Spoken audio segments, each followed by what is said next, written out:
Let me take you into a moment that almost every viewer missed in the new season 6 scene. It happened so fast that most people never pause to ask the one question that changes everything. Why is Jesus in chains? And why does the scene keep drawing our eyes back to them? If you understand the chains, you understand the entire conversation that follows. Without them, the whole moment feels flat. With them, the whole scene opens up. So let me show you the meaning hidden inside those chains, because once you see it, you will never look at this moment the same way again. Start with the first question the high priest asks Jesus. He wants to know whether Jesus has shown contempt for the Sabbath or broken it. Most people instantly assume he is talking about Jesus healing on the Sabbath or letting his disciples pick grain. But that answer only scratches the surface. The question is much deeper than that. We often think Jesus rejected the law or ignored the Sabbath entirely, or that he simply refused to follow extra rules added by religious leaders. But that picture is not fully accurate. Long before Jesus walked the earth, Jewish people lived under two expressions of God's instruction. One was the written Torah, the first 5 books of the Bible. The other was the oral Torah, teachings believed to have been given to Moses that explained how to live out the written law. These oral teachings could not be written down at the time, but they shaped daily Jewish life. People often assume that Jesus rejected these oral traditions. But when you look closely, you realize something surprising. Jesus never broke them. He interpreted them differently than the religious leaders, but he did not violate them. And for those leaders, interpretation mattered as much as anything else. But the Sabbath question is not the only reason Jesus stands in chains. Another question the high priest asks cuts even deeper. He wants to know whether Jesus' teachings can be understood as calls to violence. That sounds odd until you remember the world Jesus lived in. There were 2 major reasons the high priest might ask this. The first is that Jesus had said and done things that were extremely threatening, not just to Jewish leaders, but to the Roman Empire itself.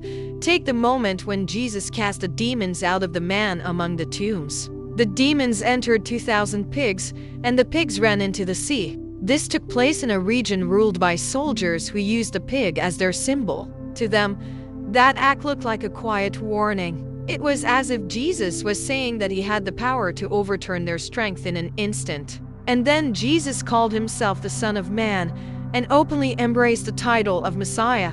In that period, most people expected the Messiah to be a warrior who would rise up, overthrow Rome, and restore Israel's independence. To Rome, someone taking the title of Messiah sounded like someone preparing for a revolution. It goes even further. Some of Jesus' followers called him Lord. In Roman culture, that title belonged only to the emperor. Claiming it for anyone else was dangerous. Claiming it for God himself was worse. Each of these claims was threatening on its own, but all of them coming from one man made Jesus look like a rising revolutionary force.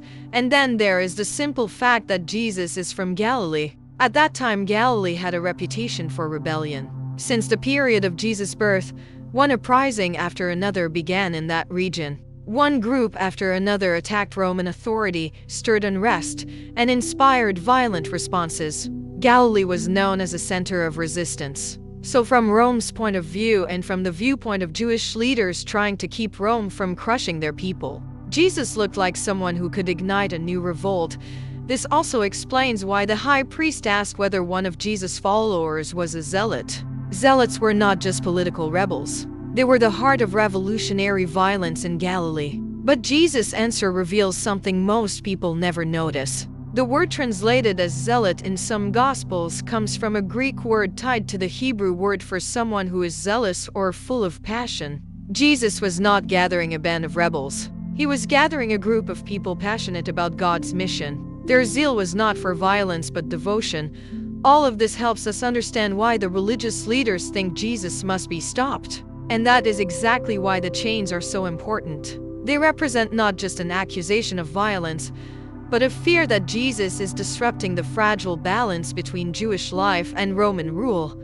But this is only the beginning, because everything happening in this scene mirrors something that happens when we read scripture. There is far more going on than the words on the page. Words that seem simple are surrounded by layers of history, culture, language, and meaning. Once you understand that context, Passages you have read hundreds of times suddenly come alive. They feel bigger, clearer, and more connected to your own life. If you have ever felt like the Bible was confusing or distant, understanding its context changes everything. It unlocks parts of Scripture you never noticed and gives depth to things you thought you already understood.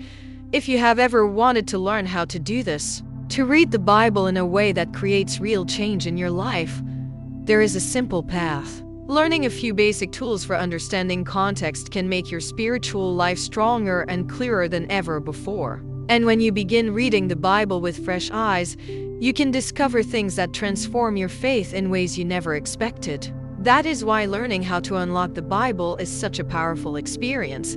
Now return to the chains for a moment. Up to this point, we have seen all the public reasons the leaders think Jesus is dangerous. But there is a deeper reason behind their anger, and it is revealed in one final question the high priest asks. He wants to know if Jesus has been seen eating with tax collectors, spending time with impure women, and allowing a Gentile woman to follow him. These questions aim directly at one central idea that shaped Jewish life in the first century. At that time, the world was divided into two categories: Jews and Gentiles.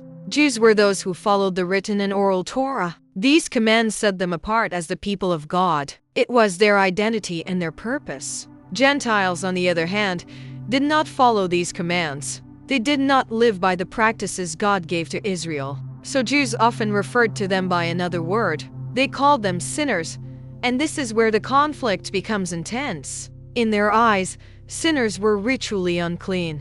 They did things that made them impure, and impurity was believed to be contagious. Touching someone who was unclean made you unclean. Touching something they had touched did the same. So if Jesus was eating with them, traveling with them, and letting them join his group, the leaders believed he was constantly becoming impure. To them, this meant Jesus did not care about the commands of God. It meant he could not represent the Jewish people. So in their minds, he had to be put in chains. But from Jesus' perspective, they were the ones in chains. They were chained to a view of the law that made them miss its purpose. What frustrated Jesus was not the law itself, but the way they used it. The law was given so that Israel could be a light to the world, drawing the nations into a relationship with God. That was the calling of Israel since the beginning. Instead of fulfilling that calling, some leaders used the law as a way to keep others out. Jesus wanted to bring people in. And here is where the moment becomes deeply personal for us, because it raises questions we rarely ask ourselves. Have we ever tried to distance ourselves from people we consider sinful because we thought it made us better Christians? Have we ever believed the gospel but failed to live it? Have we ever tried to protect our faith by avoiding the very people we are called to love? Have we ever closed ourselves off from places of darkness, when those are the places where the light of Christ is needed the most? When you understand all of this, the scene becomes far more powerful than it looks on the surface. The chains are not just props. They represent misunderstandings, fears, and a world struggling to grasp what Jesus is truly doing. Once you see the depth behind the questions and the meaning behind the conflict, it changes the way you watch the scene. It changes the way you read Scripture. And if you let it, it changes the way you follow Jesus.